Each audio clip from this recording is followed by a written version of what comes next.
Alexander pope. Alexander pope 1688 में London में पैदा होने वाले ये एक पोइट हैं, क्रिटिक हैं, ट्रांसलेटर हैं और एक एसेइस्ट हैं। ये रोमन कैथोलिक ख़ानदान में पैदा हुए और अलेक्जेंडर पोप सीनियर और एडिथ ट्यूमर की इकलौती औलाद थी।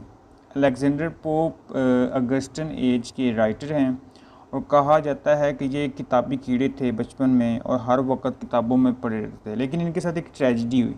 क्या ट्रेजिडी थी कि ये रोमन कैथोलिक ख़ानदान से बिलोंग करते थे, इस वजह से ये यूनिवर्सिटी नहीं जा पाए। इन्होंने तलीम खुद से हासिल की। अपनी तलीम हासिल करने के बाद उन्होंने पोइट्री को एक अलग अंदाज में लिखना शुरू कर दिया। उनको मास्टर ऑफ हेरोइक कपलेट भी कहा जाता है। उन्होंने हेरोइक कपलेट में अपनी पोइट्री को लिखना स्टार्ट किया था। उन्होंने स्टाइल को एक बेहतरीन अंदाज में लिखा, जैसे कि रेप ऑफ लॉक में हम दे सकते हैं। ठीक है, ये एक पोम है उनकी, उसमें हम इजीली हम चीज़ों को देख सकते हैं कि किस तरह उन्होंने स्टाइल किया चीज़ों को, किस तरह उन्होंने उसको हेरोइक कपलेट के अंदाज में लिखा। ठीक है, तो फादर ऑफ स्टाइल होरोस भी उनको कहा जाता है। लेकिन स्टाइल का जो बड़ा इस्तेमाल अगर किसी ने किया है तो वो अलेक्जेंडर पोप हैं। पोप की कामयाबी का अंदाज़ा इस बात से भी लिखाया जा सकता है कि the Oxford dictionary of coordination में शेक्सपियर के बाद थर्ड बड़े राइटर कौन हैं? Alexander pope. और उनकी जो सेइंग हैं वो इस्तेमाल होती हैं उधर। तो अब हम बात करते हैं अगस्टिन एज की। अगस्टिन एज के जो पोप राइटर हैं, पोइट हैं उस एज के, और उस एज के जो मशहूर पोइट हैं वो तो अलेक्जेंडर पोप हैं। लेकिन इसी तरह इस एज में जोनाथन स्विफ्ट जो हैं वो एक प्रोज राइटर की तौर पर मशहूर हैं। अगस्टिन एज को हम एज ऑफ सेंसिबिलिटी भी कहते हैं, न्यू क्लासिकल एज भी कहते हैं, एज ऑफ रीज़न भी कहते हैं, एज ऑफ स्कैंडल भी कहते हैं। ये सारे नाम जो हैं वो एक ही एज के नाम हैं। ठीक है, इनको डिफरेंट तरह से डिफरेंट नामों से याद किया जाता है, लेकिन बेसिकली ये एक ही एज है जिसमें जो पोइट के तौर पर जिन्होंने किरदार अदा किया वो थे अलेक्जेंडर पोप, और जिन्होंने प्रोज राइटर के किरदार अदा किया वो थे जोनाथन स्विफ्ट। ठीक है, तो अगर हमने जोनाथन स्विफ्ट पे हम बाद में बात करेंगे, क्योंकि अभी हमारा जो मेन टॉपिक है वो अलेक्जेंडर पोप है।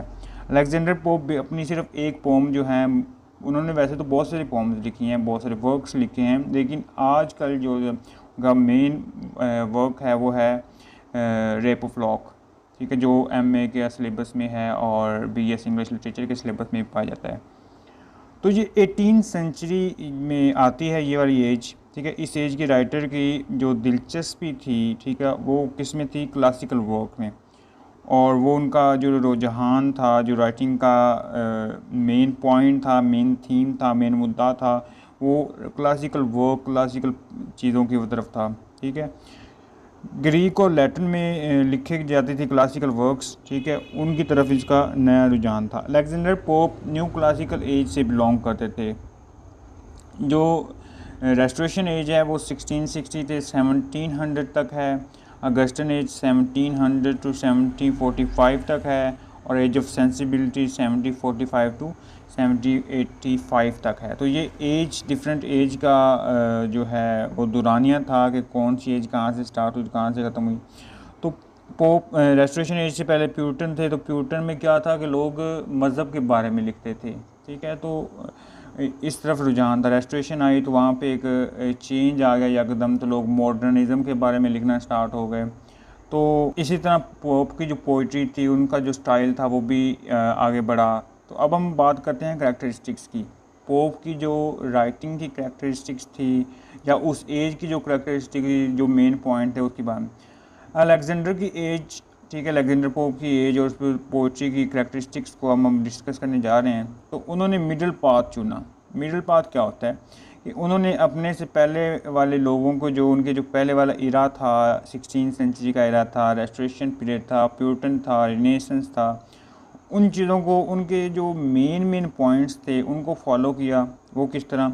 उन्होंने ना तो बहुत ज़्यादा मॉडर्निटी इख्तियार की, यानी मॉडर्निज़म की तरफ आए उनको, बल्कि वो न्यूट्रल रहे। ठीक है, और पोइट्री को भी अपनी न्यूट्रल रखा। ना तो उन्होंने मॉडर्निज़म इख्तियार किया और ना ही वो जो है रियलिज़म की तरफ आए, ना उन्होंने मज़हब की तरफ गए, ठीक है। उन्होंने न्यूट्रल रखा अपनी पोइट्री को। उनकी पोइट्री जो है वो इमोशनल थी, उसमें मोरल लेसन भी थे। वो क्लासिकल काम करते थे और उनका काम उनके अंदर उनके एक्सटायर होता था, वो एक लोगों को एक्सटायर कर रहे होते थे, क्या क्रिटिसाइज़ कर रहे होते थे।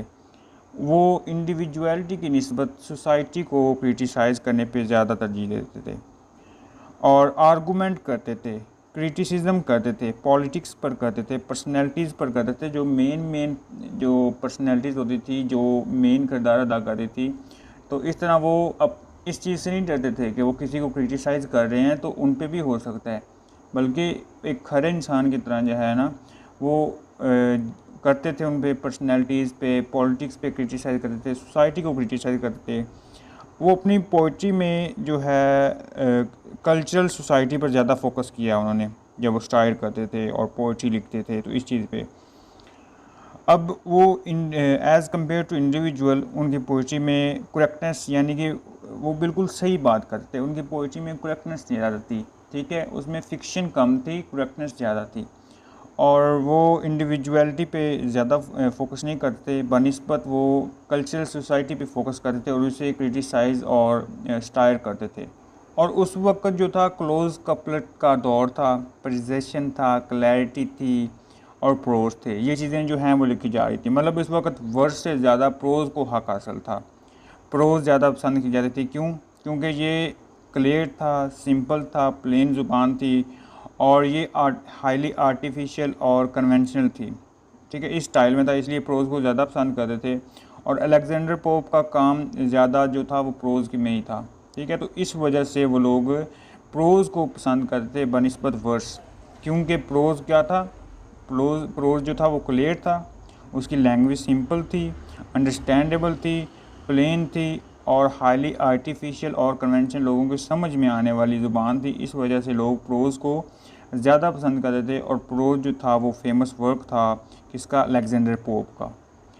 अब अलेक्जेंडर पोप ने ये चीज़ें तो अपनाई ना, अपनी करैक्टरिस्टिक्स हमने जैसे बताई हैं कि उन्होंने इन चीज़ों को लाइक किया, अडॉप्ट किया। अब उन्होंने कुछ चीज़ों को अवॉइड भी किया। अवॉइड जिन चीज़ों को किया वो क्या थी?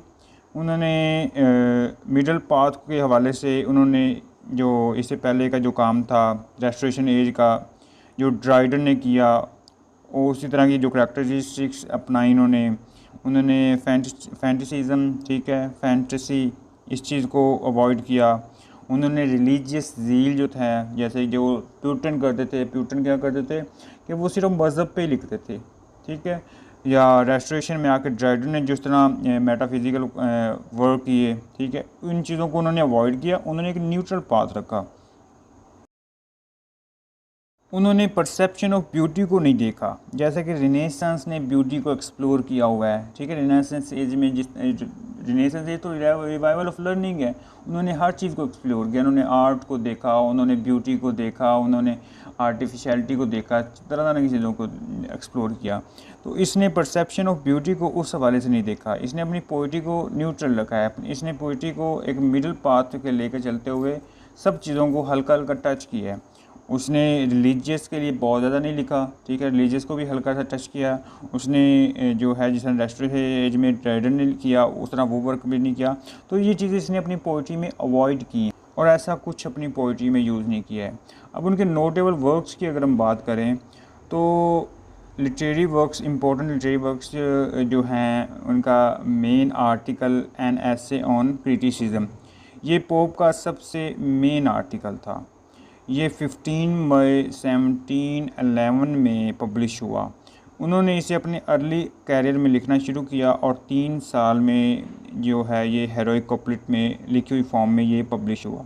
इस ऐसे की जो शुरुआत होती हैं वो एक डिस्कशन के साथ होती हैं कि जो स्टैंडर्ड रूल होते हैं गवर्न के, उनकी जजमेंट पर लिखी हुई है ये बुक, ठीक है। ये पहली बुक थी, उनका जो मेन वर्क था। उसके बाद जो सेकंड और द मोस्ट फेमस वर्क है उनका वो है द रेप ऑफ लॉक।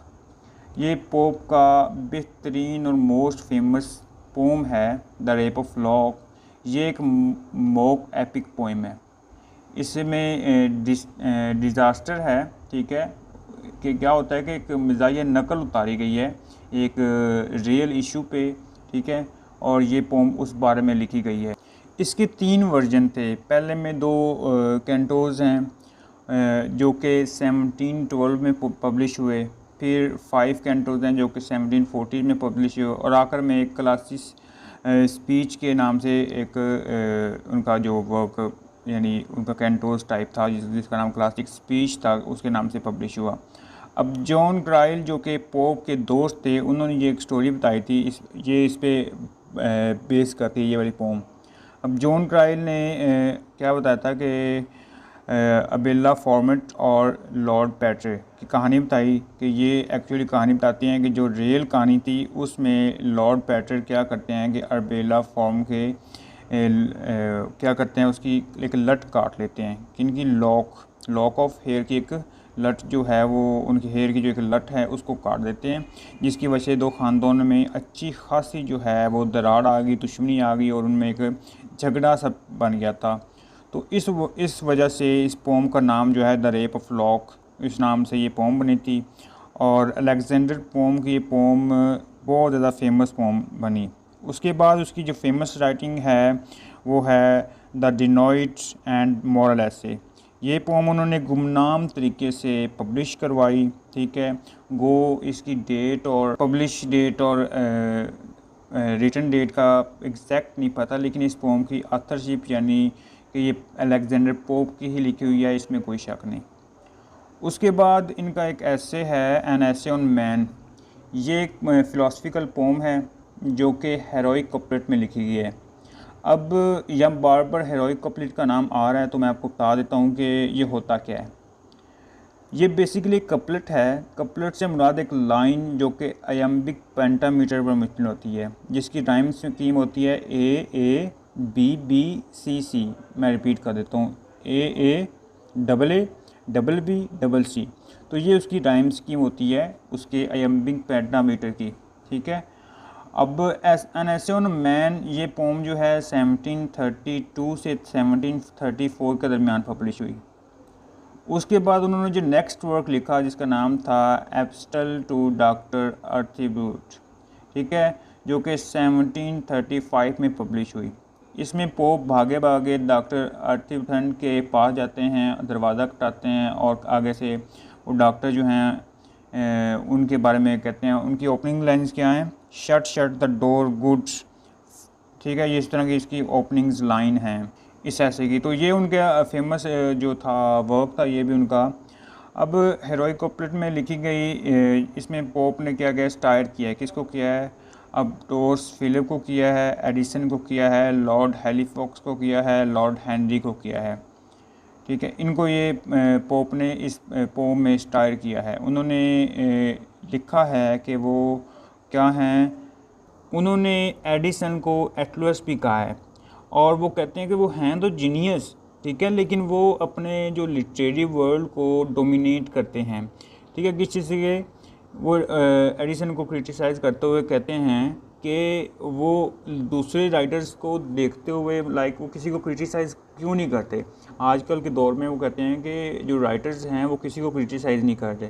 क्यों नहीं कर रहे, इस डर से कि कहीं उन्हें भी कोई क्रिटिसाइज़ ना कर दे, इस डर से वो किसी को क्रिटिसाइज़ नहीं करते, ठीक है। तो इस जो पोम है डॉक्टर जो इन्होंने पोम लिखी है, लास्ट पोम जिसका मैंने जिक्र किया, उसमें वही कह रहे हैं कि वो इन सबको क्रिटिसाइज़ करते हुए कह रहा है कि वो ऑल्दो वो जीनियस हैं, वो हार्ड वर्किंग हैं, लेकिन वो किसी को क्रिटिसाइज़ नहीं करते क्योंकि उनको डर है कि कहीं उनको भी कोई क्रिटिसाइज़ ना कर दे। तो ये अलेक्जेंडर पोप के बारे में था। अलेक्जेंडर पोप जो हैं वेस्टर्न एज से बिलोंग करते थे, और उनकी एक फेमस पोम थी जिसका नाम था द रेप ऑफ लॉक, जो कि सिलेबस का हिस्सा है। और अलेक्जेंडर पोप जो थे वो वेस्टर्न एज से बिलोंग करते थे और हेरोइक कपलेट के मास्टर माने जाते थे, जिन्होंने अपने वर्क्स में हेरोइक कपलेट का बहुत ज़्यादा यूज़ किया। हेरोइक कपलेट तो मैंने बता दिया कि उसके हेरोइक कपलेट की राइम स्कीम क्या होती है, AA BB C, ठीक है। ये आज का हमारा टॉपिक था। आज हमने बायोग्राफी पढ़ी अलेक्जेंडर पोप की। अलेक्जेंडर पोप ऑगस्टन एज के राइटर थे। तो हमने उसकी बायोग्राफ़ी पढ़ी। तो ये उम्मीद करता हूँ कि आपको ये लेक्चर जो है पसंद आया होगा। अगर पसंद आया है तो कमेंट करके ज़रूर बताइएगा। शुक्रिया, अल्लाह हाफ़िज़।